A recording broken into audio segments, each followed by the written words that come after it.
People of the world, welcome to Send It Rising. Today on the show, Google is intentionally making its products worse for users. The reason may surprise you. Google finding a nation state level of attack on iPhone. Facebook mandating COVID boosters. This is delaying the return of employees to the office. Facebook contractors threaten to stop work over missing paychecks. New Twitter CEO has brought wave of high-profile bans in short tenure. So Dorsey's out and this new dude's in. We'll dive into that. LinkedIn to launch audio events later this month. And last but not least, there was a woman who was doing online dating, and her date found her on LinkedIn, and so they're in hot water over that. Ladies and gentlemen, let's get started with the news of the day.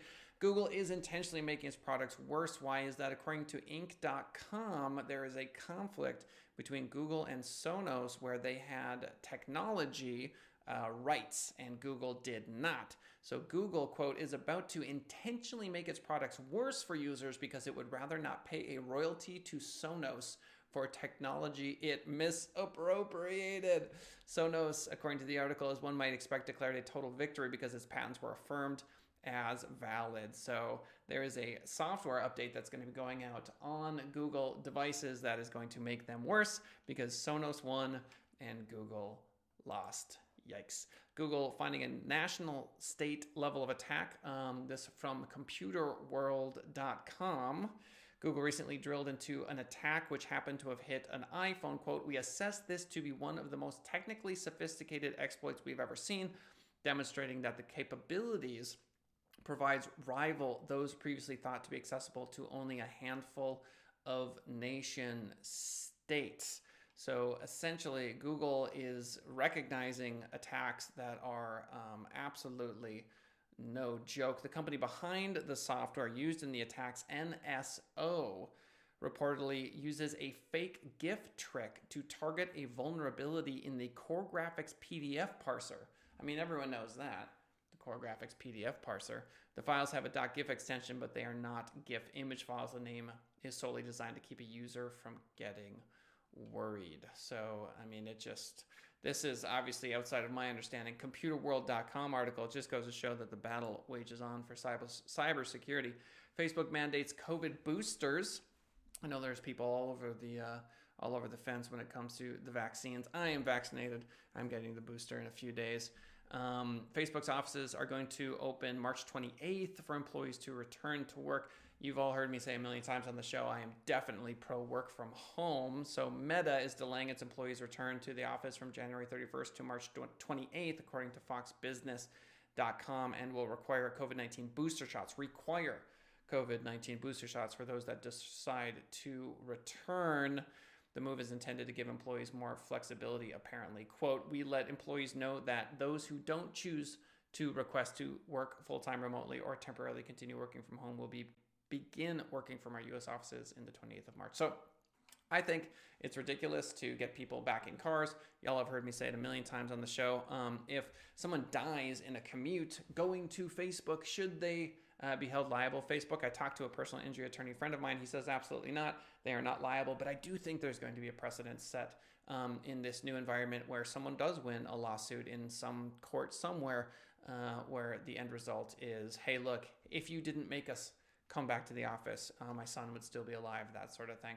I don't see the need. Do you see the need? I do not see the need. Facebook contractors threatened to stop work over a missing paychecks, I should say. TheVerge.com. Facebook moderators at an Accenture site in Austin are facing a payroll disaster that has left many without their holiday paychecks. Workers at the site handle moderation, customer service, and other tasks for Facebook and WhatsApp. My brother actually wrote a play about moderation where one of the Facebook moderators goes absolutely insane. I can only imagine what it would feel like to be a moderator at a place like Facebook. Pretty wild. According to the article, the problems began as early as January 4th when some workers noticed errors in the system that tracks paid time off. In an open letter to the CEOs of Facebook and Accenture posted on an internal message board, a group of workers pledged to halt work because, of course, they shouldn't work if they're not being paid. Just goes to show that companies like Facebook that have all the money in the world don't always get it right. Not to mention that Facebook moderation job is not, how could you put it, fun. That's got to be one of the craziest jobs ever in the history of the world.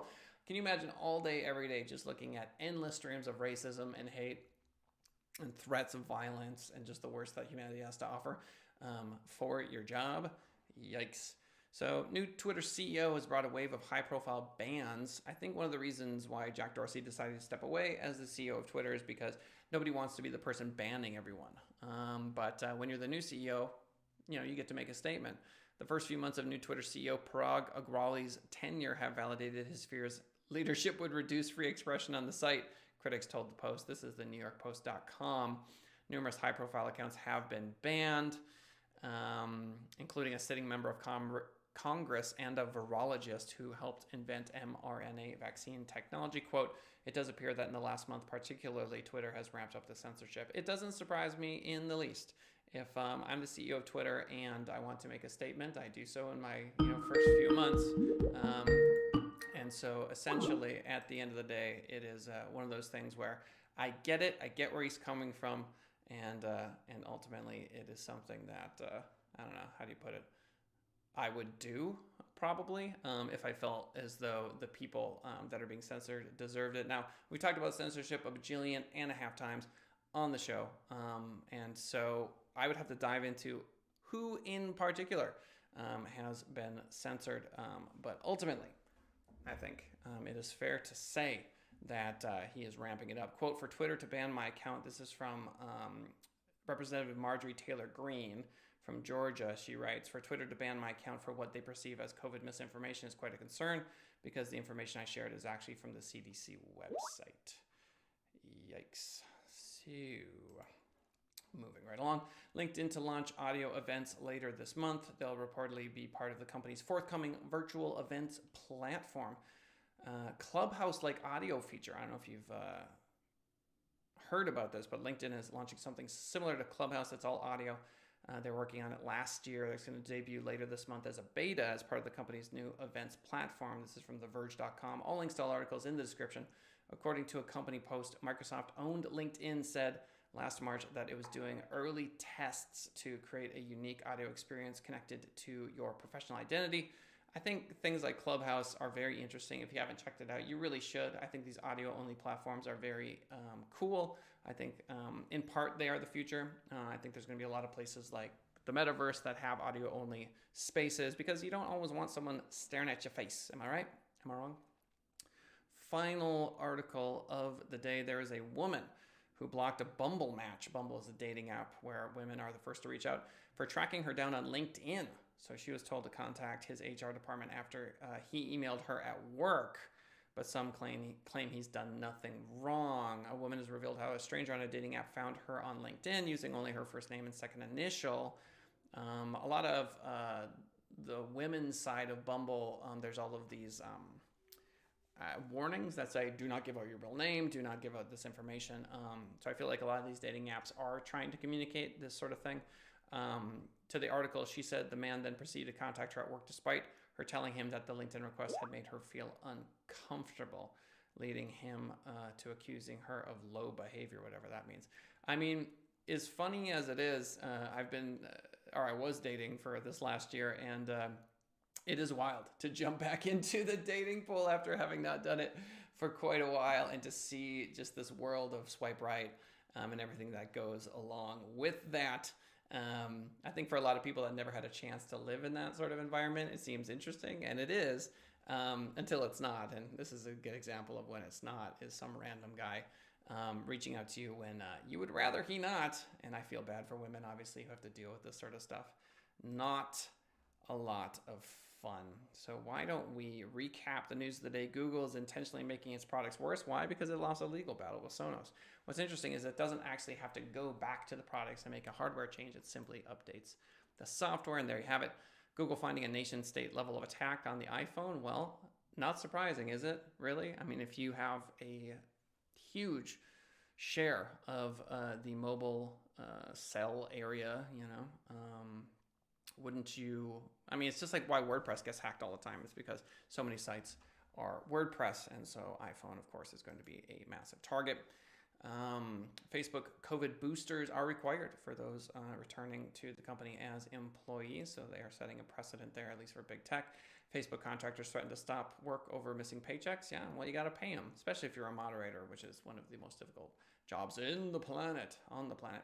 New Twitter CEO has brought wave of high-profile bans in short tenure. Yeah, well, new guy comes in and he starts, they may have literally hired this guy just to drop the axe. And they probably had a bunch of conversations about whether or not he was going to have the fortitude, let's say, to do these things. They definitely had those conversations prior to his first few days. LinkedIn to launch audio events later this month. Okay, keep an eye out for it.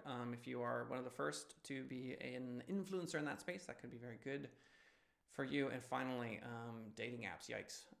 LinkedIn is advised to contact the HR department because what responsibility does LinkedIn have? Not much, I would say, but the guy certainly has some responsibility. Guys, just leave. You know what I mean? If a girl's uncomfortable, leave her alone. It's very simple. Ladies and gentlemen, that is the show for today. Thank you so much. YouTube.com/SendItRising. If you want to check us out on the YouTube machine. For those of you listening on iTunes and Spotify, I love you. See y'all next time. Bye for now.